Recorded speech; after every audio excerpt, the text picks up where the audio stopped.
Welcome in the latest episode of Five on the Floor on the Five Reasons Sports Network. Thanks for finding us on your favorite podcast app. We're on all of them, including Podbean, Spotify, Radio FM, Google Podcasts, Apple Podcasts, and more. Also, during the week, Monday through Friday, we're on Dash Radio, so download the Dash Radio app.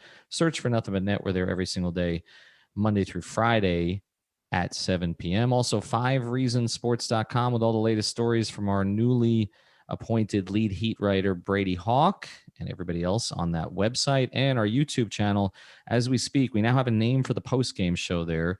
It's called The Post Up on 5R. It's hosted by Royal Shepherd and our 5R Skyforce team. So they're over there right now. So when you're done here, make sure that you check that out. Also, check out the great sponsors of the Five Reasons Sports Network. This also happens to be one of the sponsors of that particular post-game show, and that's Miami Grill. We're really excited about this partnership. You know, the only thing better than cheering on your favorite Miami team, including the Heat, is doing it with your favorite wings. Miami Grill's got you covered. Bring home a platter of your faves to share for the game tomorrow, Sunday, I guess. Do it for them because the Heat play again. Them just how you like them: crispy, grilled, naked or boneless, and sauce to perfection with one of three new sauces. That's mango habanero, honey garlic, and Nashville hot. If you can't decide, get them all delivered with a catering order. There's more than just wings to order for the whole fam with cheesesteaks, gyros. I'm not even a gyro guy, and they have great gyros, burgers, and more. Order online or in person. Pick up, drive-through, dine-in, and delivery available at all locations. They're all over South Florida, so check out mymiamigrill.com for more details. Again, right here out in Fort Lauderdale, got one in Oakland, got one on Commercial. They are all over the place, so just look around or go on the website if you're craving it. And Miami Grill, they're making it. And now, tonight's episode. 1, 2, 3, 4, 5 on the floor. Welcome to Five on the Floor, a daily show on the Miami Heat and the NBA featuring Ethan Skolnick with Alex Toledo and Greg Sylvander, part of the Five Reasons Sports Network. All right, Ethan Skolnick back on Five on the Floor. Here's today's floor plan. I got Greg Sylvander. Yes, he did stay up, so the two of us are going to do this episode together. We gave Alex the night off. Second half of this episode, though, I had a chance today to talk to Eric Brown for our weekly value play segment. That is our friend over at fivereasonsrealtor.com, but also a huge Heat fan. And he challenges me on some stuff from an outsider perspective. So it's actually, we recorded it earlier today, and I think you'll want to listen to it. We get into some of these players that are out there right now, like the Drummonds and the Cousinses and those kind of guys that are out there, and PJ Tucker, etc. So make sure you stick around for that. But tonight, the Miami Heat do win again. They're now 19-17 on the season. Bit of a struggle offensively, just 13 points in the second quarter, but they got it going in the second half, scored 59 in the second half. Led again, as usual, by Jimmy Butler, 28 points, 3 rebounds, 8 assists, 4 steals, and a block. He was 9 of 17 from the floor, 10 of 12 from the line. But really the bigger story tonight, because we're kind of getting used to this with Jimmy, and we are going to do a full Jimmy episode here coming up, and we're going to focus on the defense. But maybe it was because of my tweet, but Goran Dragic didn't do anything in the first half tonight. He was scoreless. He's looked like he really hasn't had any bursts lately. The Jazz game was kind of been the one exception. And then as soon as I tweeted that we haven't seen a burst in a while, Greg, he went off. 25 points he finishes with, all in the second half, 25, 7, and 5 on the game, to the point, Greg, that he was heat checking at the end of that game and still ended up 9 of 15 from the floor and 4 of 8 from 3. To me, this is the most significant development tonight, because they are going to need somebody other than Jimmy to be that scorer. And, you know, I just don't know that they can count on Tyler Hero to be that guy right now. Tyler was 1 of 7 from the floor, 0 of 3 from 3. Duncan did make 5 threes tonight, but you're not expecting him, again, to sort of take over from an isolation perspective. They got to get this Dragic more often. I guess the question is, how often can they get it, Greg? I mean, that's the $18 million question. You kind of hope that this was what you're bottling up all season, and then in hopes of a bubble run where he could start to do this kind of thing, or a bubble-like run when they get to the playoffs, and kind of elevate his play and elevate his role, particularly in the offense as it comes to, being really aggressive, trying to find his shot. And he was just Goran Dragic was the Goran Dragic that we all know and love, and kind of really got back to that tonight. It's good to know that he still has that up his sleeve. I think that it's a shame that Tyler is in the shooting place that he's in, because I think it's impacting other parts of his game. He's thinking too much. I mean, only 23 minutes tonight. I don't really know what to say about Tyler right now. I think that this is going to be a situation he's just going to have to play through it. It's similar to Kendrick Nunn. I don't think it's going to be nearly as dramatic or as steep a drop. You know what I mean? Like, I still think Tyler Hero can have good games as we go, but I think this is just an example of a second year player that's trying to figure it out, and it's not always so easy. Well, I mean, you mentioned Nunn. I mean, I don't think we're seeing quite that with Tyler, because I don't know that he's dealing with some of the things that Kendrick was dealing with last year. But there was one sequence tonight that really spoke to it. Tyler got in the lane. He had been working on that floater, and he had either a floater or a short pull up. It was either going to be like a 10-foot pull up or a floater in the lane. And he passed it out, and they ended up getting a 3 out of the possession. I don't remember if it was Olynyk or Duncan or Nunn who made the 3, but basically it was just a circumstance where the Tyler Hero that we've seen, the Tyler Hero of last year who had no fear, takes that shot. He's just not there right now. And look, I don't want to over focus on him, because I think you and I did a lot of that in the grades.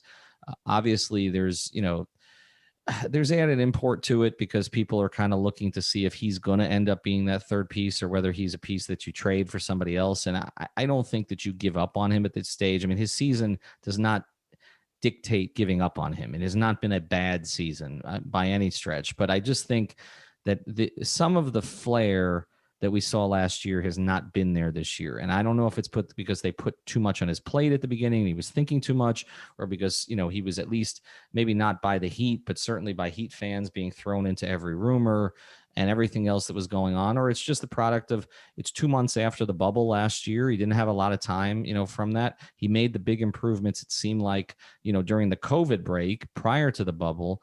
So I'm not sure exactly what it is, but you just can't count on him nightly. That's the thing. You may get it, but you're not going to. Now, last year in the bubble, you could count on Dragic every single night. And this year has been a little bit more, and we talked about this during the grades episode, Greg, it's been a little bit more up and down. Again, he missed time with an injury, which I think we were anticipating. He looked like he had some bursts when he came back, but it tends to come and go maybe more than it did in the bubble last year. But then you see tonight, and this looked not only like the Goran Dragic in the playoffs in the bubble, but it also looked like the Goran Dragic who announced himself against San Antonio by scoring like 25 points in the fourth in a playoff game when he was a backup point guard. And he nearly scored 25 points in the fourth tonight. So I think this will make the Heat feel better, honestly. I think it'll make them feel a lot better that it's still there for Goran. And I think now the question is, can you nurse him enough to the end of the season when you have to rely on him for offense? Because as good as this team has been defensively, and they've been terrific, last 16 games, they're the number one defense in the NBA. I don't know how the hell that happened, other than Jimmy just being amazing, but they haven't even had Bam the last 3 games, who was the guy, unlike Jimmy, who was on one of the 2 all defensive teams last year. I just think, to me, Greg, this is about kind of nursing Goran to the playoffs without having to rely on him too much, so that we can see this in the postseason. It's interesting. We talk about Goran, and even back on our grades episode that you referenced a moment ago, which I think I was really harsh. Maybe I was grumpy that day. Because if I look at Goran's numbers, like right now, he's essentially playing a minute less per game. And obviously he's missed games, but he's shooting better from the field, albeit on almost one less field goal attempt, but also shooting right in line with what he shot last year from 3. He's better from the free throw line. And rebounds and assists are essentially the same. So it's a situation where I think I may have said earlier on that Goran, that I wish that there were moments where I saw more from him, and everything is relative. I think that it's a situation where it's unrealistic to expect him to be able to do this night after night throughout the regular season. So Yeah, I think it's important that we have these nights where you see these bursts, and then you have to, hope he can bottle it up. And maybe, you know what, maybe it comes at spurts. Maybe we see 2 weeks of this Goran Dragic, and then it kind of goes away again, and then it comes back as the playoffs arrive and that kind of thing. Well, and look, like I said, they needed it tonight because offensively there really wasn't much other than sort of Jimmy bullying to the basket, which he did really well. And we're going to get into some rotation decisions here after the break. But the one thing I did want to note is, Jimmy Butler erased Zach LaVine in the fourth quarter. I don't know if it was just Jimmy's defense and I was a little worried about my prize picks, Greg, because I had Jimmy using the code 5. I had Jimmy and Zach both over their point totals, and Zach was at 25. He needed to get to 27, and I think he was going to get there. He ended up with 30. But Jimmy erased him. I think part of it is that Chicago's kind of a dumb team, like the way they play. Like they didn't get the ball to him at all in the fourth, and totally disorganized. And I think it's going to take Billy Donovan some time. They don't have the team that he wants to have yet. They're still in transition, which is one of the reasons why we think that a Thad Young or others may be available, because I think they're still sort of figuring out what they're going to be. I mean, Markkanen got off a little bit in the fourth. He was inconsistent to that point. But Jimmy did a great job defensively on LaVine, again, in combination with the Bulls not really utilizing him correctly in that fourth quarter. And Jimmy has just been, if there's been a better defender in the NBA over the past 15 games, I'd like to see him. I mean, he has been unbelievable. He's playing the passing lanes. He's locking up one-on-one. He seems to have endless energy. It's been amazing.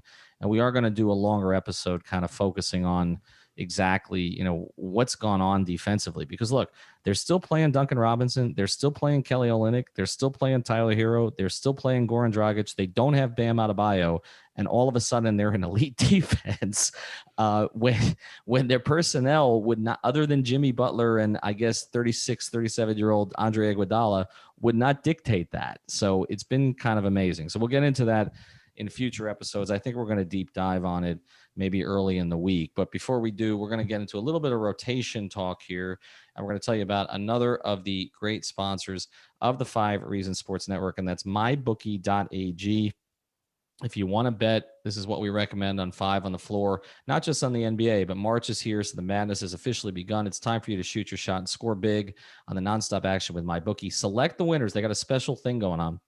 Select the winners from 63 tournament games on the MyBookie bracket contest for a chance at $10,000 in cash prizes.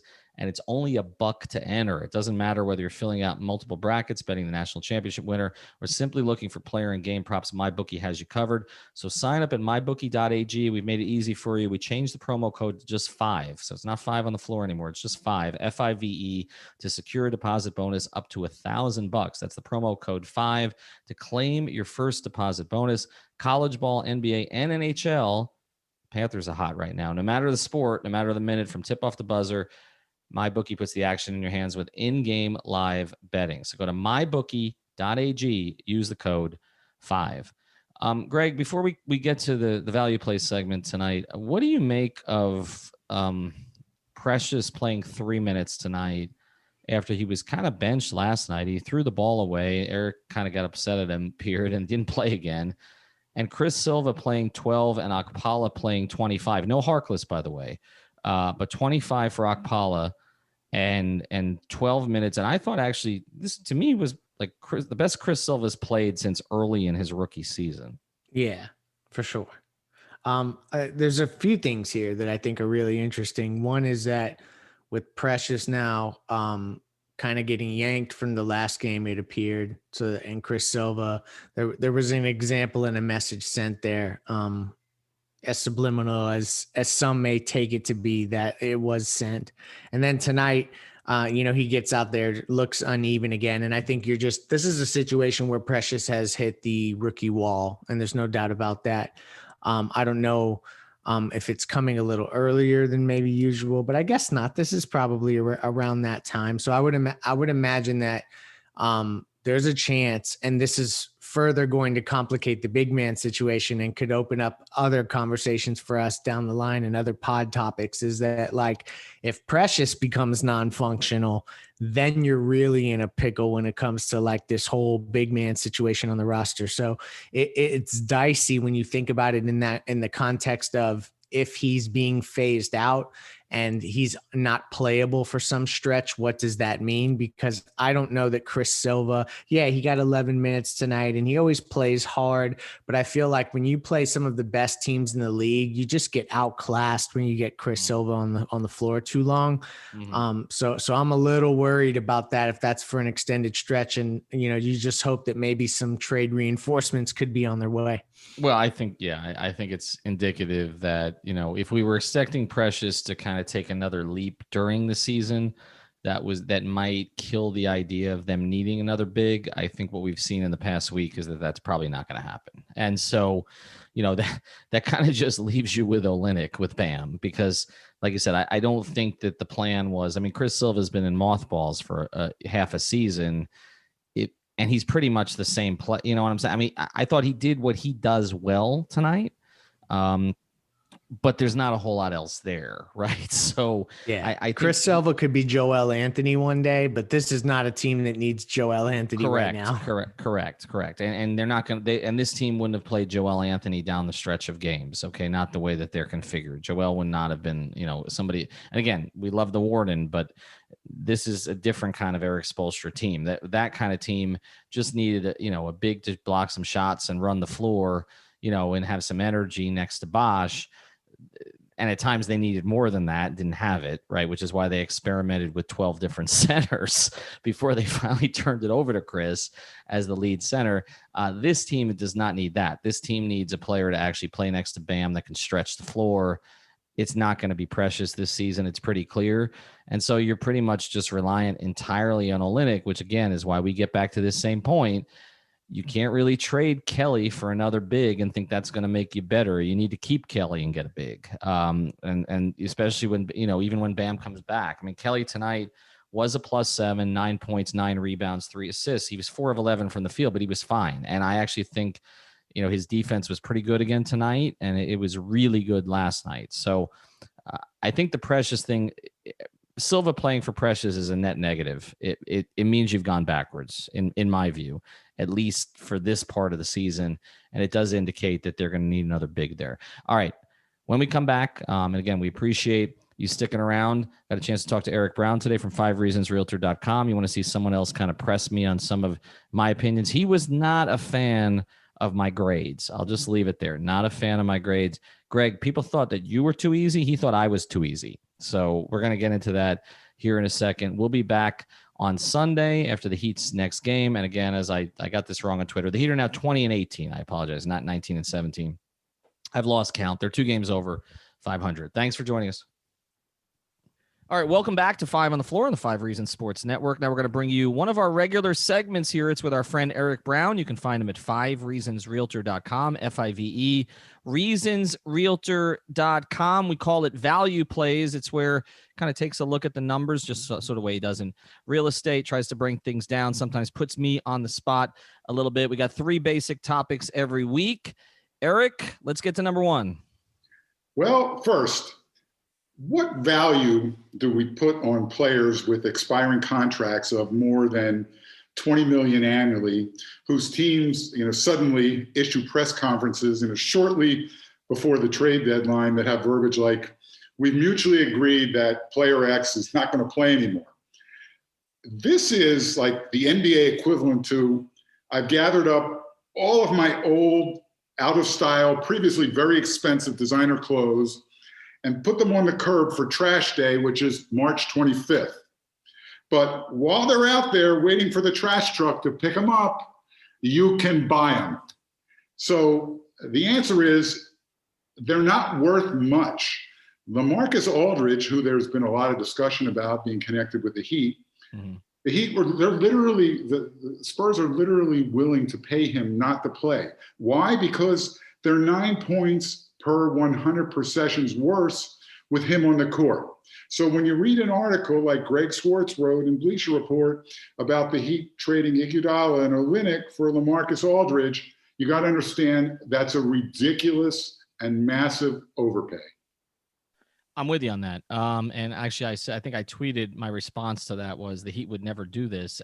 And in addition to the overpay aspect of this, The Heat are trying to add rotation players, not subtract them. Right now the depth, which I talked about at the beginning of the year, has not turned out to be real depth. They've essentially got 5 or 6 dead roster spots.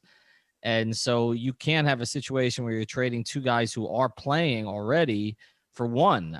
That puts you at a deficit. So, I mean, exploring a trade for Aldridge or Aldridge and Rudy Gay, which is really more what they want, is a consideration, but not making a 2-for-1 trade of guys who at least are playing some kind of a role for you. And in the case of Olynyk, one is starting. In the case of the other, Iguodala, he's finishing. So it would be very surprising to me to see them do that. And I don't think there's any chance that would actually occur. Good. That's reassuring because that's ridiculous. The next one that I want to complain about a little bit, take umbrage with, is the way that you last week gave grades, the grades that you gave specifically to Hero and Duncan Robinson relative to expectations. I don't know what kind of grades they gave out at Johns Hopkins, but I don't think they were quite this lenient. I don't see how you give a C+ relative to expectations, first off, with regard to Hero.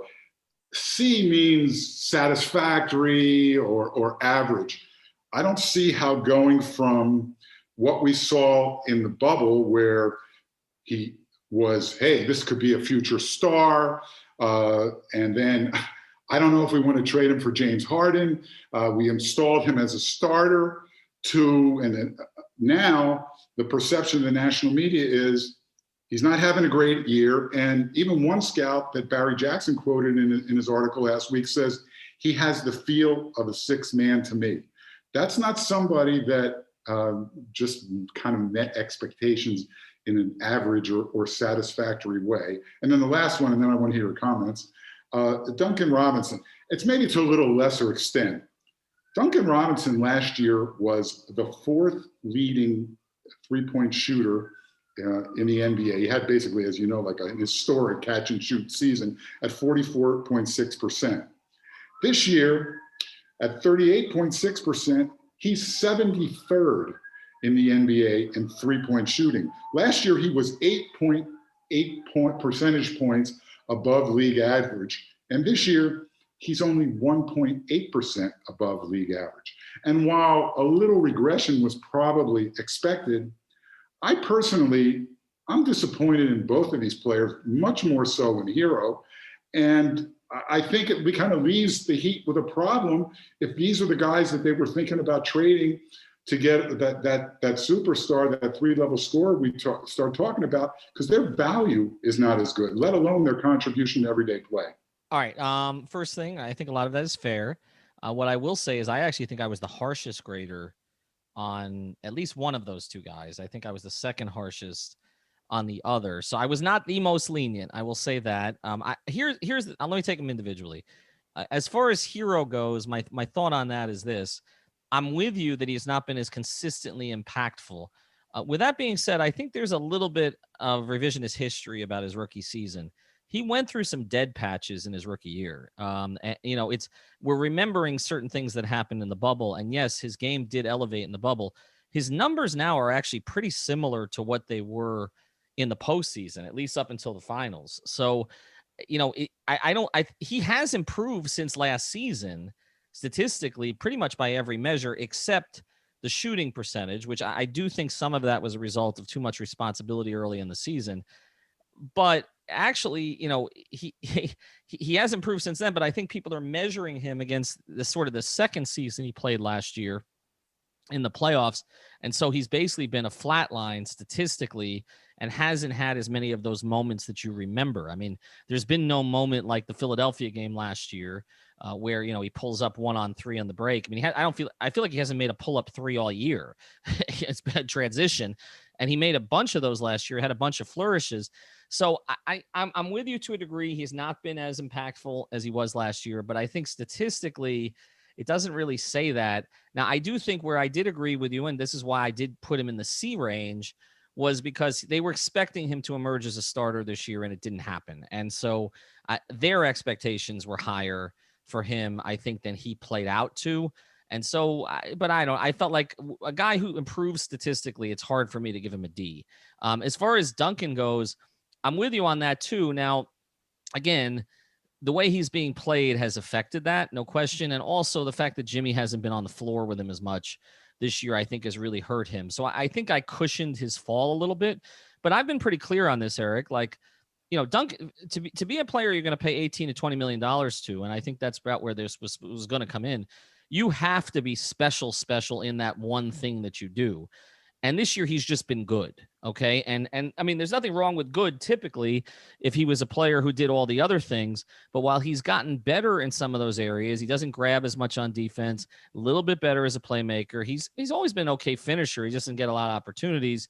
Still doesn't really have a mid-range game, but there's a little more sort of flexibility to his game now, but not enough to make up for the fact that he's gone from elite among the elite to simply good at the one skill that he's really there for. So to me, they both sort of fell into the C range. Not awful. I mean, I've seen some guys really regress. I mean, what we saw from Kendrick Nunn in the bubble, that was D to F level, right? I don't think that's been the case for either of these guys, but I understand what you're saying, that perhaps I was a little bit lenient. Yeah, I think it's just relative to expectations. We're not saying these are bad players. We're just saying what we expected from them. And when you talk before the season started, when we recognized that maybe Harkless and Bradley weren't the best replacement for Crowder, there was a lot of discussion and expectation that there would be internal growth, which would make the Heat better. And while there has been growth from Bam, there hasn't been from these two. I'm with you. And yet at the same time, I do think that there's an expectations game with Bam, which I talked about, which is you're expecting statistically, he's much better than he was last season, but you're also expecting him to take over more often, especially when Jimmy's not out there. And so I sort of knocked him a little for that, not to the level that I knocked Hero and Robinson, but just that's the only reason I couldn't give Bam in the A level for expectations, because my expectation was there were going to be at least a couple games a month where we were like, okay, Bam just took that thing over. He'll take over a quarter. He'll take over a few possessions. He hasn't really taken over a fourth like he did against Boston last year. And so to me, that's kind of where I nitpicked at him just a little bit. Okay. The other one, which is related to this, was when you reported last week about an inside look at how the Heat were thinking.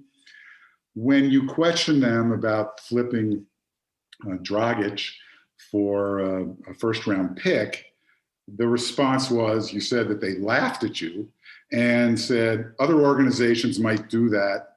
That's not us. Well, first of all, whenever I hear in business, that's not how we do things, that immediately is a red flag, because business is something that's evolving constantly. And the franchise is a business. But to start off with, sacrificing an asset in the short term to improve in the long run, that is something that they just did. It's not something that's not us. And specifically, I'm referring to Jay Crowder. They sacrificed at that position because they were willing to take a step back and accept Mo Harkless.